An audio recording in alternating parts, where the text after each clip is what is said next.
How's it going, guys? Catch Up Mustard here once again. This is the first time we're going to be bringing you the North American predictions of week... Well, I guess it's their week 4, really, isn't it? Because they missed a week. Week 4 for them, due to the Thanksgiving break. But regardless, it's no different to the players. They're here to play, and they're getting closer to making the finals. So game 1 going in is going to be Sonic Fox 5000 versus Beyond Toxin. These are two players we've already seen play. We've seen Beyond Toxin with actually very powerful Ermac. We know he's a student of Big D. Student of Big D, apparently. The eternal Big D. Taught him how it was done, as it were. I mean, Big D himself, a phenomenally successful Season 1 participant. But Sonic Fox needs no introduction. The guy speaks for himself. He won last week very, very convincingly against basically everyone he played. Well, Sonic Fox is no doubt the Foxy of America. And in terms of ESL. Does that make Wound Cowboy their Madsen? Well, kind of, yeah, really. I mean, the only hard, competitive rivalry of you've beat me and I've beat you, but we're the only ones that do that to each other. Like Wound Cowboy and ESL with Sonic Fox, same thing. Madsen and Foxy, same thing. Obviously, Beyond Toxin knocked out Wound Cowboy in one of the weeks. He did. I hear he did, and that's the thing. I find it really funny how when we would see Beyond Toxin defeat some people, and then we see online it's I lost to an online Ermac. It's very easy to go. It's because they don't know who he is. They don't realise. Exactly. But then here he comes again, and we saw the quality of his play. He is clearly very knowledgeable of the character, so he understands what's going on. He's not just some online Ermac. It's easy to dismiss these guys, but he's in another top 8. He's got to fight, the Season 1 champ. So if he pulls this off, then it'll be ridiculous. He made a 3-game comeback against Pig of the Hut in his debut week. He did. I mean, he is clearly a very competent player. I mean, by results, let's be real. I think Sonic Fox is probably going to take it because he's just more comfortable, and that's basically all there is to it. The safe bet is, but I think that, to be honest, if a character can cause an upset, Ermac is a potential upset character just because if it's Master of Souls, it's a 50-50. It will be Master of Souls, but what I wanted to point out in this matchup is even though it's easy to say Sonic Fox is going to win because he is one of the best there is, Beyond Toxin, he's defeated Wound Cowboy before to get here. He's defeated Pig of the Hut to get here, and he's had a good showing. Every time we've seen him, he's had a great showing. I mean, just look at his path. He took out Slayer, playing to win, Slayer. Just at the same time, there is obviously more games to play in NA by about a couple of rounds, just because the sheer amount of people that NA gets entering it. But America is a big place. Yeah, exactly. But my bet still goes with Sonic Fox, but it is definitely a possibility to see Toxin take this if he plays right and gets the momentum going that Master of Souls thrives on. Okay, so that's going to be game 1. Oh god, how far have we got to scroll down this I don't even know. Let's just roll with it. Slayer was 1 game away this time from making top 8. Alright. Yeah, we were so close to making their ESL debut. So we have Killstreak versus K9. This is going to be an interesting one because we know that Killstreak had to take out Honeybee. So he had to take out Honeybee and Crawling Shadow as well. So that was good for him. He's taken out 2 of the 3 in his total time with ESL. He's taken out 2 of the 3 Evo top 8, sort of top 3 placements now with Honeybee and Sonic Fox. Actually, that's a good point. But it's quite interesting because he's going to be going up against K9 now. Without talking about this too much, we really can't beat around the fact that both weeks that K9 has made top 8, there's been a lot of talking his end. Where he's almost sort of put himself on a bit of a pedestal. I think. I think it hurt him in a couple of weeks ago, where he actually got top 8 and fought Sonic Fox first round, but hasn't kind of hindered him. He's still very confident. I mean, just look at his path. I mean, he beat Newbie, exactly. Katana Prime, White Boy. I mean, White Boy. I personally want to say shout-outs to White Boy massively because this is the furthest White Boy's got, obviously 1 game away from top 8 this time. But he actually took out DJT to do it with Jason Voorhees. Let's not forget that White Boy plays Jason, so huge shout-outs to White Boy for making it this far this week. I really hope we can see him make a top 8 before the league is over. But back to the match. K9 versus Killstreak. K9, very aggressive, very rush-down oriented player. But sometimes almost a bit too rushdown heavy, not rushdown and more impatience. I mean, a lot of players sometimes go, I'm a very aggressive player, I want to get in your face, I want to enforce my mix-ups. That a lot of the time equates to me as I jump a lot or I run in a lot. I just do anything to just get up close.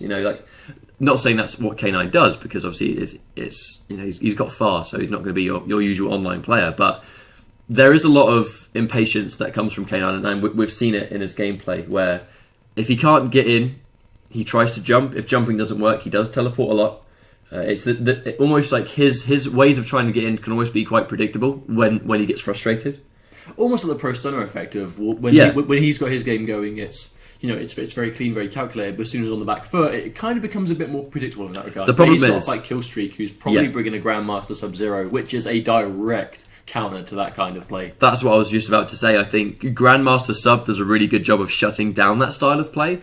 So if K9 is too impatient, it could cause him a lot of problems. But as we all know, Tempest doesn't really do that bad against Grandmaster. I mean, either character can beat either character. But it depends how familiar you are with that matchup, because if you aren't, that can be one of the most frustrating things to play against, especially in an online setting. To be honest, I think Killstreak will have the edge over K9 if K9 is too impatient, and we have seen impatience come from his gameplay, to be honest, many times. So, unless he understands that he needs to play a little bit more collected and really look for punishing the clone, not just running into clones, but letting him get the clone out and look for a punish. Yeah. It's going to be quite difficult for him. But I'm going to say Killstreak, I think. My prediction will go to K9 if he manages to win the first match. Yeah, momentum. Because if he can get the first match and plays well during it, like if he shows that this clone, I mean that's even on the understanding that if Killstreak plays Grandmaster Sub, because he may have changed. I've just not seen him. I've seen him enter for weeks, but I've not actually physically seen him play for a long time. But I'm assuming he's still playing Sub-Zero. But if K9 gets the first game, my prediction goes to him. But if Killstreak gets the first game with Grandmaster through... Oh, you mean, through impatience, through just putting up that annoying wall of defence, then my prediction immediately shifts to Killstreak. Okay, so game 3. Let's scroll down again. Dab and Pig of the Hut. Oh man, I didn't know this was a game. This is going to be a great match. Pig of the Hut did not have... Look at that path! Look at Pig of the Hut's path. Gunshow, Viking, Daddy Senpai, Hitbox Tyrant, MK Rio. I mean, how much? That's 2 Yomi. It's CR with Gunshow, EVB, Viking, and Tyrant. I mean, again, Rio making top 16 as well. I mean, this was a good week for Yomi. Yomi are getting closer and closer to breaking that top 8 that... I mean, no getting around it, that a lot of people expected them to get through from week 1. But the fact that they are doing better progressively through the league, it almost makes you think, like, if these guys entered season 1 and were already used to how this goes, I mean, do you reckon we could see so much more of them in season 2? I think that's the problem, though. Not enough of them entered ESL season 1, and it hindered their experience when it comes to that. I mean, obviously, Yomi are a bunch of phenomenal players, absolutely. But they are seemingly struggling with ESL currently, and they're doing what they can to practice, and it is working out. They're getting much closer to that top 8 now.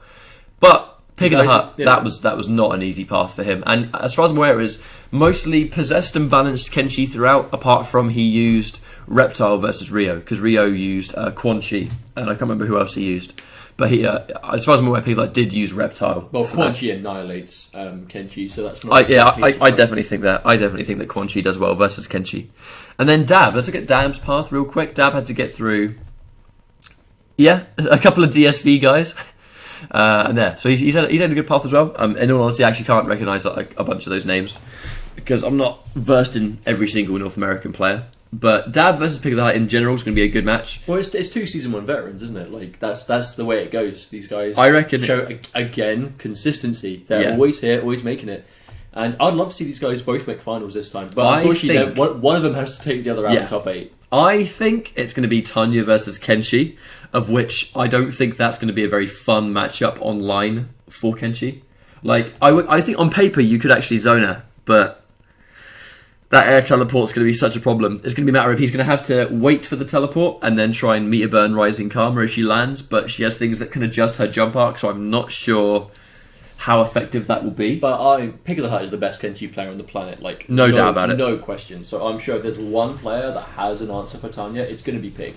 And if not, he's going to struggle. But at the same time, that's if Dab goes Tanya. We've seen him play Cassie Cage. We've seen him play all sorts of characters. He's defeated Pig of the Hut with Jackie Briggs, I believe. Yeah, Jackie. You know, he's played Jackie. Pre-patch full auto. Cassie.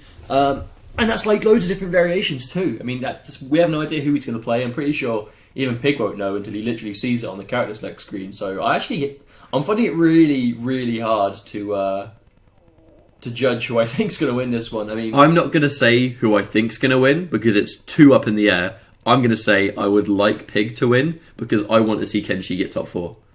I think I'm basically going to ride on the back of that one. I have no idea who's going to win. Either could definitely do it. but I want to see Pig take it because I want to see Kenshi move on.